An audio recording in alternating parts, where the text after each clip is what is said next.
vamos a ver, ¿qué vieron la vez pasada? O sea, ¿qué vieron la vez pasada?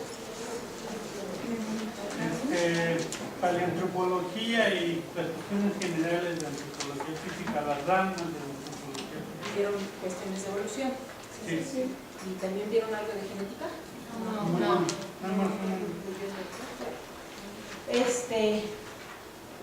Pues miren, ahora vamos a ver esta parte que se tocaría a la ontogenia. Dentro de la antropología física, hay dos ejes fundamentales para la comprensión de, digamos, que incluye el estudio en la antropología física. Y es el eje filogenético, que fue parte de lo que vieron el día de ayer, que está hablando del proceso de evolución, y el eje ontogenético, que está ocurriendo desde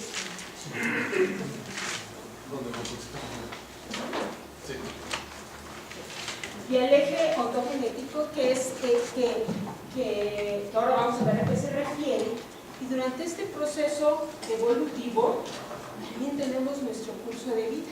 O sea, todos nacemos, vivimos, o decimos que vivimos, o existimos, porque a veces no vivimos, no lo vivimos intensamente en nuestro tiempo de presente aquí en este mundo, ¿verdad? Y hasta que morimos.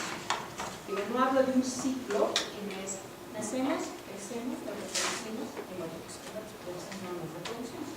Pero bueno, entonces, y todo eso ha ocurrido desde los prehomínidos hasta ahora el Homo sapiens sapiens, ¿no? Entonces, durante ese transcurso, esa situación que ocurre durante nuestra filogenia, pero durante nuestro proceso ontogenético, ¿qué estamos haciendo? En el proceso, vieron ustedes que el proceso evolutivo fue el proceso de humanización, ¿sí? Hominización, perdón, ¿sí? Donde hemos visto cómo hemos ido evolucionando hasta convertirnos en el Homo sapiens sapiens, ¿verdad? Pero durante nuestra ontogenia también nos vamos humanizando, o sea, el crecer entre humanos nos hace humanizarnos. Va a ocurrir también durante todo este proceso filogenético esa diversidad humana. Ustedes vieron que va viendo diferentes características. Los grupos humanos los grupos en evolución se distribuyeron a lo largo del continente y cómo han ido cambiando. Pero también hay una variabilidad que va a ocurrir durante el proceso ontogenético y una individualización y una personalización. ¿A qué nos estamos refiriendo con la ontogenia? ¿No?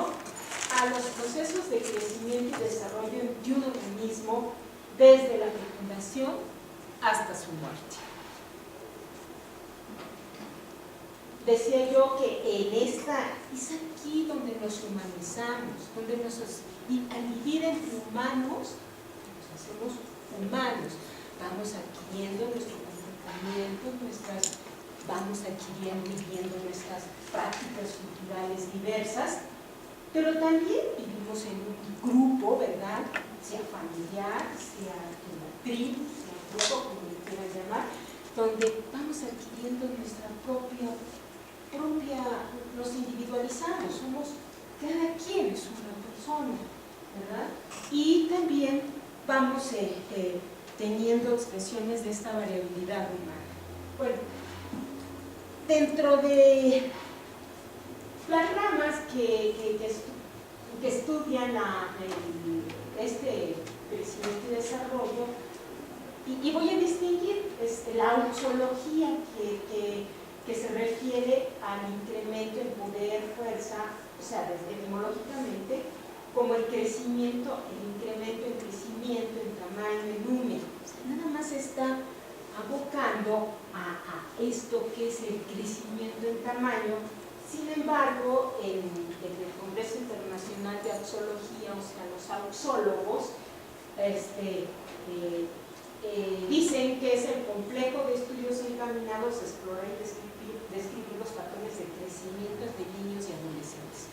No quiero que se queden con esta impresión que nada más la axiología se dedica a eso, sino y desde un enfoque, desde la antropología, los que nos dedicamos al estudio de estos aspectos de la ontogenia como antropólogos, pues yo pienso que podríamos definir a esta perspectiva antropológica como la vertiente del conocimiento antropofísico que le interesa conocer y explicar la variabilidad en la expresión de los fenómenos de crecimiento y desarrollo físicos en distintos grupos humanos, así como los procesos generales durante los cuales se gestan y ocurren dichos fenómenos a lo largo de la ontogenia de cada individuo.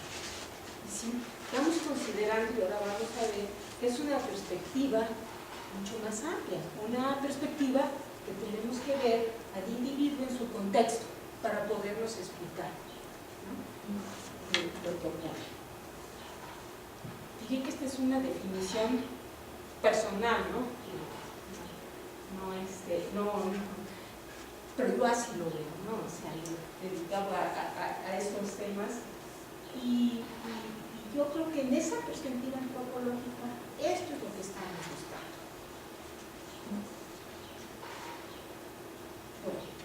Oigan, y por favor, me interrumpen, levantan la mano, me llaman la atención, si algo quieren que le detenga, las preguntas. Bueno, hay preguntas, o sea, ¿qué preguntas le hacemos en este sentido desde la antropología física? Por mencionar algunas, podríamos preguntarnos cómo y por qué se expresa de manera diferente el crecimiento y desarrollo en los distintos grupos humanos. Y no todos somos iguales, no todos somos homo sapiens, ¿no? Vemos que se expresa diferente. ¿Cómo ocurre eso? ¿Cómo puede modificarse y cuáles son las consecuencias para la persona del grupo? ¿Y se modifica el crecimiento y el desarrollo? ¿Se modifican estos procesos? ¿Cómo se modifican? ¿Y qué pasa? O sea, ¿qué ocurre en el grupo cuando estas dinámicas son diferentes? ¿Qué significado tienen en las distintas culturas los cambios en la corporalidad durante el proceso antropológico? ¿Tiene que ver algo el crecimiento, que es una cuestión meramente biológica, con la parte cultural? Esto sería una pregunta. ¿De qué forma incide la dinámica social en los procesos? ¿Qué tiene que ver lo social con lo dinámico? Vamos a ver. ¿Cómo se ha modificado la expresión del crecimiento y desarrollo durante la evolución del Homo sapiens? Pues que no siempre hemos crecido igual.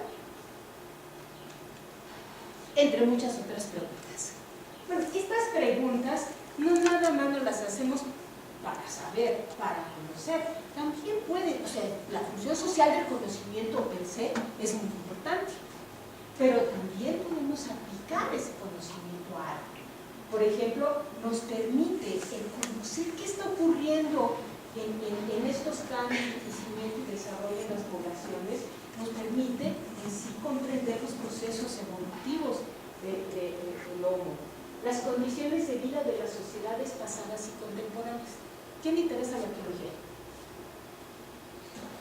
Nada más, 1, 2, 3. 3 que van para cuestiones de arqueología. Bueno, pues cuando se encuentren. ¿Y quién le interesa la antropología social, la etnología? ¿Antropología física? Ahí está. ¿Lingüística? Pero, ¿quiénes son los protagonistas de todo? ¿Quiénes son los protagonistas que han dejado estos restos materiales? ¿Quiénes son los protagonistas que están siendo actores de no lenguaje, de lo que estudian los lingüistas? No estoy hablando nada más de la construcción de un idioma. ¿Quiénes son los protagonistas en el proceso de organización? Bueno, somos los humanos, y esos humanos están en el centro de la problemática social, o sea, somos los actores sociales también. Pues entonces, por eso es importante saber cómo nos vamos humanizando, cómo nos vamos hominizando, ¿sí? somos, como les digo, somos el centro y luego nos olvidan. Ay, no, a mí nomás me interesan los procesos sociales. ¿Y qué del humano? No, eso es de los antropólogos. Los huesos, los arqueólogos. Ay, por favor, quiten esos huesos que ya no me dejan continuar con la exploración. Así pasa, digo, yo estaba en exploraciones, ¿no? No, ahora ya, de hecho, ya cada vez los arqueólogos, por ejemplo, están considerando más a los materiales, los restos óseos humanos, por la cantidad de información que les pueden dar. Pero pensemos que esos huesos que se encontraron también fueron personas vivientes, o sea, vivieron, crecieron, se desarrollaron, tuvieron toda una existencia y ahora nos pueden dar mucha información, lo van a ver mañana, pero todo eso ocurrió durante su ontogenia. Bueno, también nos puede hablar mucho, nos puede ayudar mucho el estudio de la ontogenia a la comprensión de problemas de salud. Y no hablo de la salud, no es meramente un proceso biológico, también tiene una gran implicación social. La aplicación de los conocimientos derivados de la ontogenia también nos permite el diseño de objetos utilitarios, por ejemplo, en la ergonomía. Vamos a ver por qué, lo va a decir en los programas más tarde. El diseño de programas nos permite reconocer el crecimiento y desarrollo, nos permite diseñar programas y políticas públicas vinculadas con el desarrollo social, entre muchas otras funciones también sociales que puede generar este conocimiento. He hablado de crecimiento y desarrollo. Son conceptos que manejamos, que distinguimos, pero no separamos. De hecho, está ocurriendo de manera simultánea. Crecimiento y desarrollo de necesidad van de la mano. ¿Qué entendemos por crecimiento? Crecimiento es el aumento de la masa tisular. ¿Sí? ¿Qué ocurre? Que se va a traducir en el incremento del tamaño o la masa. ¿Qué me refiero? Y ocurre por tres procesos. Por hiperplasia, aquí muy esquemático, por ejemplo, tenemos 3 células. Hiperplasia es aumento de tejido. Por hipertrofia, mantenemos el mismo número de células, pero se hacen grandotas. Y acreción, que se llenan los espacios intracelulares. Y por eso puede ocurrir el crecimiento. Y entonces, no necesariamente tiene que aumentar el tamaño. Fíjense, cuando empieza después de la fecundación, empiezan a multiplicarse las células, pero no hay aumento de tamaño. Se empiezan a compactar y se hace un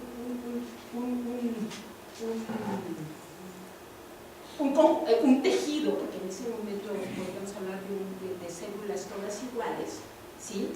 Pero muy compactas. Entonces, como yo les diría ahí, ¿qué pesa más? ¿Qué espacio ocupa más? ¿1 kilo de plomo o 1 kilo de plumas? Como ocupa de espacio, entonces se ve grandote, ¿verdad? Bueno, pues eso mismo ocurre. Puede haber incremento del tamaño, pero también puede haber incremento de la masa. Fíjense, ustedes cuando dicen, a ver, ¿cuánto pesas? Ah, no, estás muy gordo. Pero a ver, espérenme, ¿es peso en músculo o peso en grasa? Si es peso en grasa, vamos a ver así, a lo mejor. Si es peso en músculo, pues, aquí transportaciones y ocupamos menos volumen. ¿Sí? Entonces, esas son cuestiones que hay que distinguir. Ese es el crecimiento. Pues crecimiento no necesariamente tiene que ser en ese tamaño, sino también en la masa. En la masa. Y desarrollo. ¿Qué se entiende por desarrollo? Dice, es un proceso que va a ocurrir durante la ontogenia y van a ocurrir una serie de cambios cualitativos, pero también cuantitativos, que conducen a la adquisición de funciones específicas por cada conglomerado celular. Y conglomerado celular me refiero también al tejido y me refiero también a órganos, ¿sí? y entonces van a ir complejizándose sus funciones. Si ustedes ven, vamos a tomar otra vez el ejemplo de que hay una fecundación, las células todas son iguales, pero después se van diferenciando. Y en la medida que se van diferenciando y se van desarrollando, pues se va a formar el cerebro, se va a formar el ojo, se van a formar los órganos, se van a formar las piernas, ¿sí?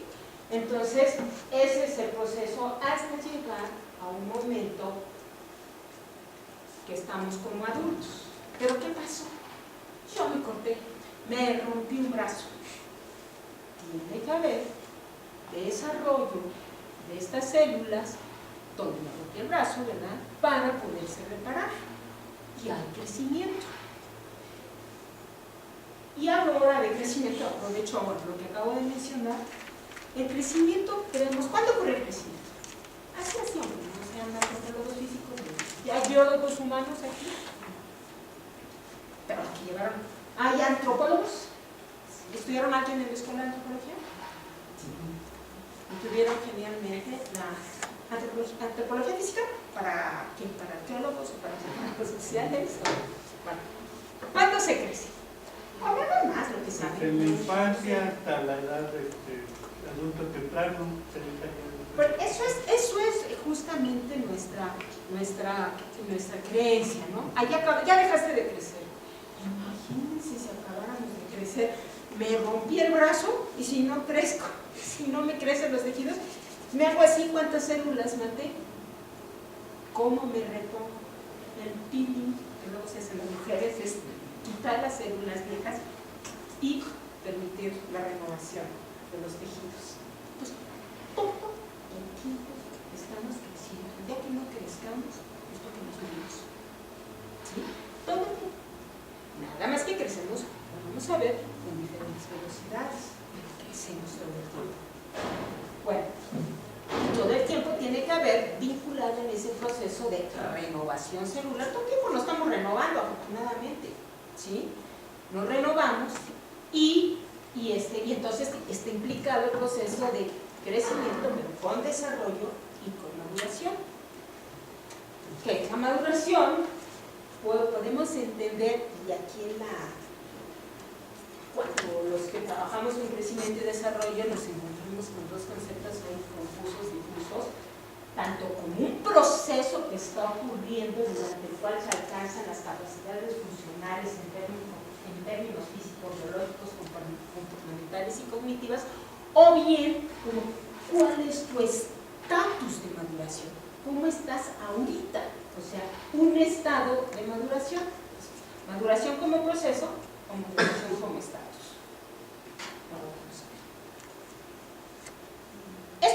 Esto de maduración me lleva a esta idea.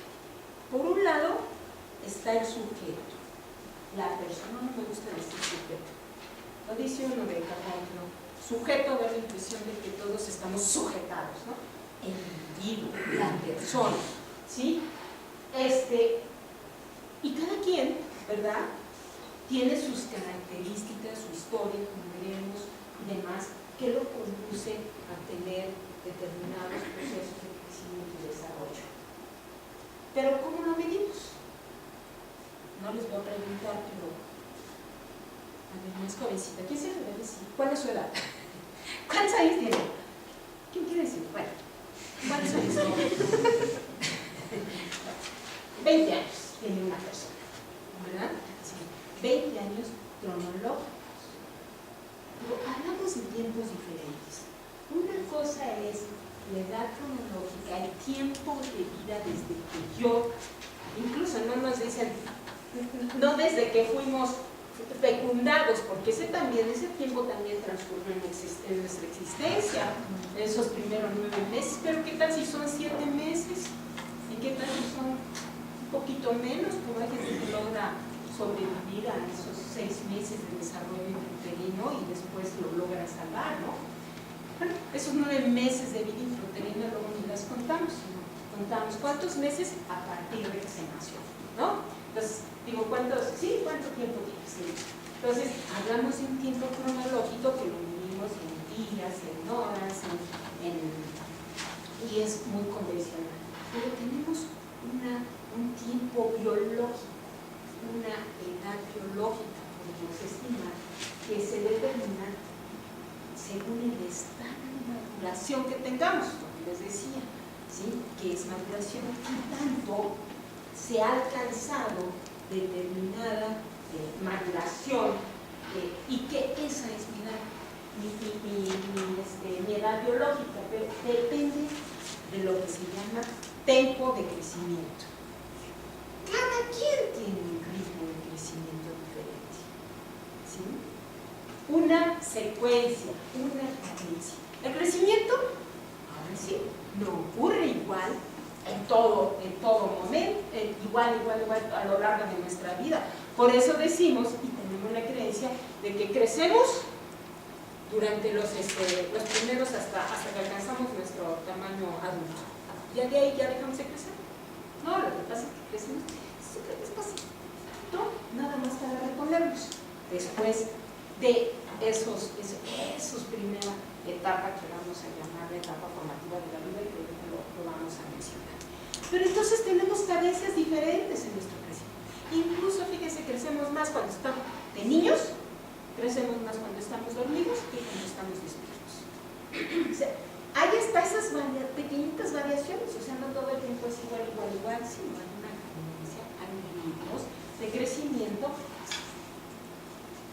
y que entre paréntesis somos afortunados de tener esas cadencias diferentes que nos permiten lograr ciertas adaptaciones como lo podemos hacer. Bueno, de acuerdo a esos estadios de maduración y esas cadencias, si quieren, de crecimiento y de desarrollo, podemos distinguir tres grandes momentos de periodos de nuestra existencia. Dijimos que el crecimiento y desarrollo es un continuo, pero podemos distinguir por esas características cuando menos estas tres etapas. La etapa, una que será la etapa formativa de la vida, y que nos vamos informando desde que somos, o sea, desde que se forma el ovocito fecundado hasta que alcanzamos nuestro tamaño adulto. En eso se van a distinguir los primeros 9 meses como etapa prenatal, y vamos a hablar de, por ejemplo, estadios neonatal, infancia, niñez, etapa juvenil y adolescencia. Y después tenemos la etapa que no necesariamente la reproducción se está ocurriendo cada vez a más temprana edad, desafortunadamente, por el propio organismo, por la propia mujer. Estoy hablando de la mujer que está embarazada a muy temprana edad, no es saludable ni para ella ni para el niño que está creciendo en su vientre. Bueno, la etapa reproductiva, llamémosla así, la etapa de adultez, ¿verdad? Que va, los primeros 9 meses de vida sabemos que se va a formar el jefe, que va a pasar de módula, va a estar etapa fetal, y va a tener va a ir evolucionando hasta ciertas características. Es muy, no digo preciso, hay cierta variabilidad en la que se van presentando estos procesos de maduración, pero decimos, los primeros 9 meses de vida, la variabilidad es poca, como les digo, hasta los 6 meses de repente puede ocurrir, pero lo normal, no quiere decir lo normal, como norma estadística, es a los 9 meses que nazca, que es esta etapa. Después, más o menos, ese rápido crecimiento, y hasta que alcanzamos, después de que nacemos, hasta que alcanzamos nuestro tamaño final de adulto, pues más o menos 18, 20 años, 21 años, ¿verdad? 18 años en la mujer, 20 años en el hombre, más o menos esto, y está bastante, también nos parece, es un promedio que no tiene muchos rangos, hacia un lado o hacia otro, ¿verdad?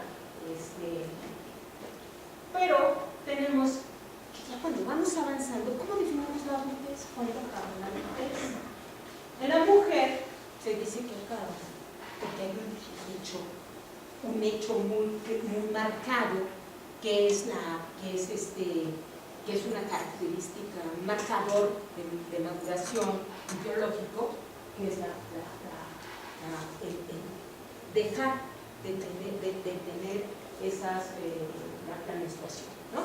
Entonces, aquí la mujer deja de tener, que en ella se ve, pero el hombre también cada vez va perdiendo menos capacidad reproductiva. Por eso les digo, es un continuo, eso de marcar. ¿A dónde acaba la adultez? Fíjense, ¿y dónde empieza la senescencia? Hay quienes dicen que empezamos a envejecer desde que nacemos. ¿Por qué? Porque sí, efectivamente estamos cambiando. Ya se empiezan a morir células desde que nacemos. Bueno, la senescencia. ¿Cuándo empieza? ¿A los 50 años? ¿A los 30 años? ¿Cuándo empieza? Y cada vez empezamos a ver que la variabilidad, esa cuestión de ciertas normas, cada vez se van haciendo más, hay más variabilidad cuando empiezan ciertas etapas y ciertos rasgos que nos dicen es que sí, ya está, empieza los tejidos a deteriorarse más, en fin. Pero ¿cuándo ocurre? Le voy a contar, estaba yo trabajando en una comunidad rural y entonces estuvimos haciendo viendo cuál era el censo, qué grupo de edad había, hasta qué edad había la gente, ¿no? O sea, físicamente, no traigo la foto, bastante deteriorada. Es decir, ya son unos 10 años que ya es una persona mayor, ya está envejecido. ¿Y cuántos años tenía cuando nació? Unos 60 años. 60 años y ya no había gente vieja en las comunidades, ¿sí? Es decir, gente mayor de esos grupos de edad, 60, 60, ya no había casi en esa comunidad. Sin embargo, había mucha gente que se veía ya vieja. Regresamos después de, ¿qué? 20 años, de 30 años, a la misma comunidad y platica la gente. Dice, no, antes sí había viejos. Ahora ya no hay viejos, pero ellos diciendo viejos como gente muy grande, porque se veía muy grande, ¿no? O sea, conscientemente ellos no dicen tenía 60 años, porque las edades cronológicas para ellos no cuentan, sino cuentan como te ves. No, es que ahora ya no hay viejos, como si se hubieran muerto ya los viejos antes. Lo que pasa es que la gente envejece más tardíamente, ¿sí? Entonces, ¿cómo se vuelve todo esto muy relativo, ¿verdad?, a nuestro proceso de maduración? ¿Cómo vamos madurando? Y cada vez las manifestaciones de este proceso de maduración y de envejecimiento se pueden retrasar. ¿Por qué? Vamos a ver. Estoy hablando de una comunidad rural muy endógama, donde no ha habido mucho cambio, mucho intercambio, digamos, de gente de fuera y que traiga, que traiga herencia genética, que ahora los haga, porque por herencia genética envejezcan más tardíamente que tempranamente. No, son iguales, sencillamente han cambiado otras cosas. Bueno, lo que pasa es que es muy difícil para mí armar ahorita las bases y después vamos a llegar a explicar. Yo digo, así somos, pues vamos quedando. Vamos a seguir. Desde evolutivamente, decía, hemos ido cambiando. Con estudios comparativos con el gorila, chimpancé, orangutan, que son, pues, tenemos lazos con ellos de alguna manera durante nuestro proceso de hominización, vemos como el Homo sapiens tiene la característica que tiene larga etapa. Bueno, a ver, desde su gestación, la gestación es parecida, los tiempos son parecidos, pero en el momento, por ejemplo, en que ocurre la menarquia, que es el primer periodo menstrual, donde ya el organismo puede tener capacidad para reproducirse, pues ocurre más tardíamente en el hombre, en el humano, como también su proceso de bendición evolución ocurre tardíamente, en la etapa de crecimiento, este crecimiento rápido de alcanzar nuestro tamaño adulto, estamos bien lentos, tardamos comparativamente con otros primates, tardamos muchos años. Entonces tenemos una larga etapa formativa de la vida en relación a los otros primates. Y nuestro lapso vital es enorme en relación a los otros primates. Es enorme.